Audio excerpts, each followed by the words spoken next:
Hello, once again, fiddling around with the Fiesta, and in the last video obviously we got it up and running, me and Zach, bunch of load of stuff to get it to fire up. A few comments about how you can't actually hear the turbos making any noise, and it does sound a lot like a naturally aspirated car at the moment. We didn't actually have all the boost pipes properly connected up, so I've just gone through now and we've put on a line onto this feed, which is actually going to go to a boost gauge between the big turbo and the small turbo.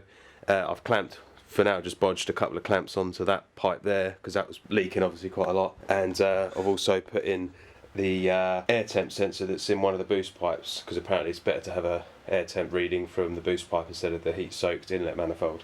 So now that's all kind of sealed up, I just want to quickly fire it up again and just see if it makes any different noises. Obviously I can't run it up for too long because there's no water in the rad, so I'll literally fire it up, give it a couple of blips of the throttle, and we'll see if it makes the old choo-choo noises.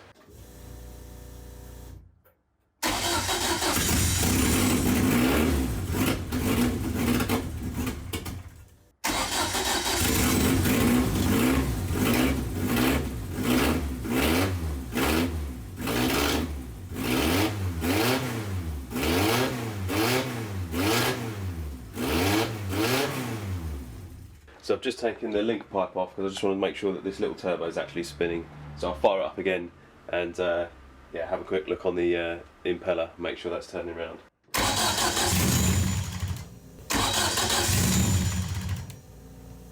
Speaking to Zach, I think obviously the map needs probably leaning out a bit, and we really do need to get everything hot and under load before it starts to make sort of hopefully some boost noises. So I'm not going to mess about with trying to fire it up and make the right noises yet. I think I just need to concentrate on tidying everything up and getting it road ready, and then we can work on setting the car up and making some boost.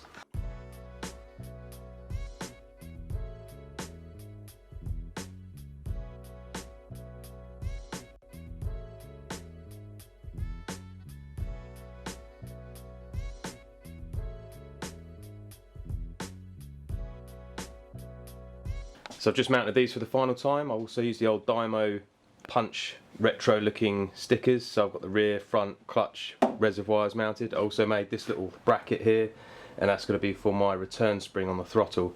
Just so it's a good strong spring so it always snaps shut. I've taken all the inlet back off and a couple of the boost pipes, and now I'm just working out where to route the braided lines to the clutch and the two front calipers.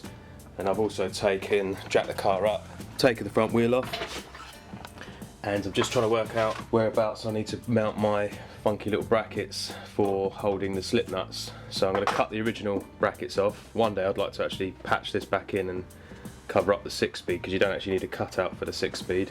This was obviously cut out for when I had the IB5. And then I'm going to mount the slip nut around about here, I think. So I just need to check, obviously, once the car's down at the ride height and I go lock to lock, that it's not obviously binding up on the brake line and it's clearing the inside of the wheel. So that's the project for today. So I'm just finishing off the slip nut brackets that I've made, and so that will bolt onto that, and this will bolt onto the car, and then the brake line will go through there. Just folding up this one with the old vice mounted little brake press thing. Fold that up.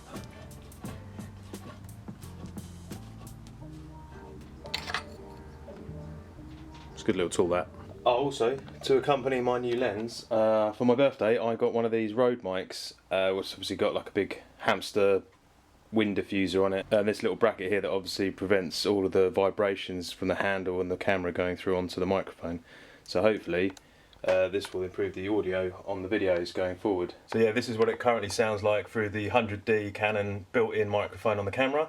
And now if I just plug the new hamster in, it should sound like this. Ready? 3, 2, 1.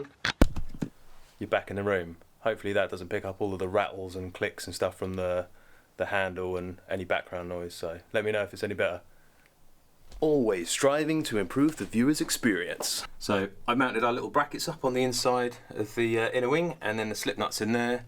The braided is going into the caliper, and then I've just done a little P-clip, and then I can tie it all up into the bay, drill a hole, run it through a grommet in the bulkhead, and then plumb it up onto the pedal box. Not too bad. I also do need to check when the wheel's on and it's all back down to the ride height, that this doesn't hit the inner wheel on lock to lock, so I might have to pull a bit through or pull a bit back.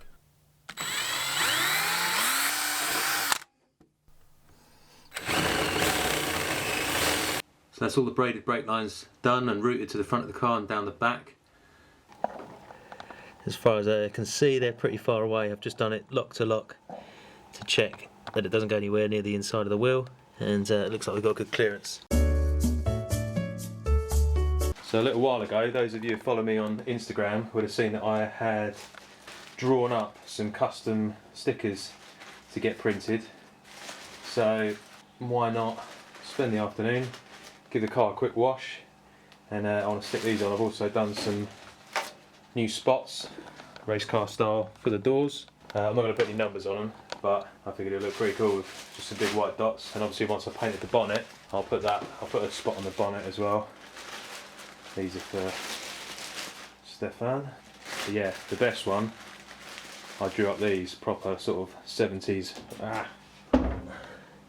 proper 70s retro sort of compomotive style font.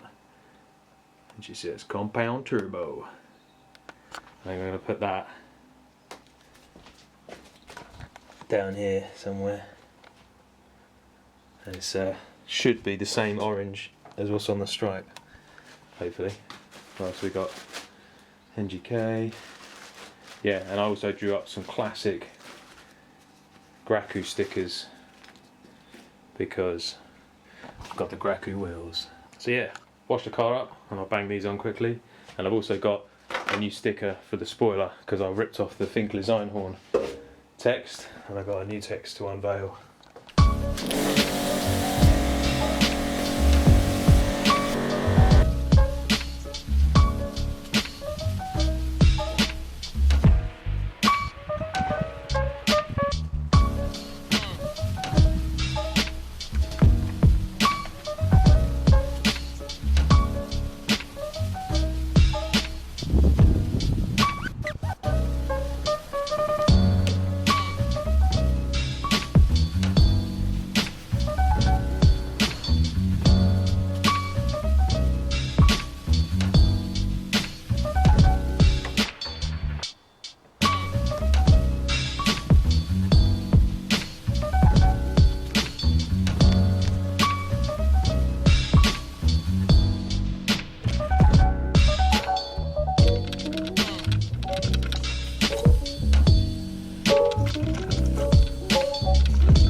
Spoiler sticker.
The new graphic on the back spoiler. Obviously current times, I figured we might as well have something a little bit more light-hearted, and yeah, Hakuna Matata. What a wonderful phrase. That's all the stickers on. I'm not sure 100% whether I like them or not. Let me know what you guys think. Obviously they're stickers, so I can always peel them off at a later date if if I'm not a massive fan. Yeah, it's kind of like a homage to all of the old rallycross and race cars. If you follow my Instagram, you'll see all of my feed is basically just old 70s, 80s race cars.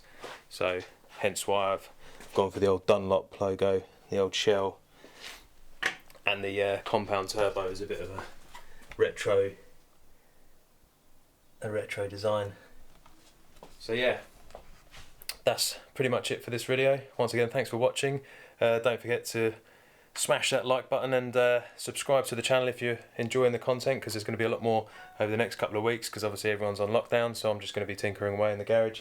I'm just going to be filming it all for your enjoyment. So yeah, that's pretty much it. Until next time, I'll catch you guys later. Take it easy.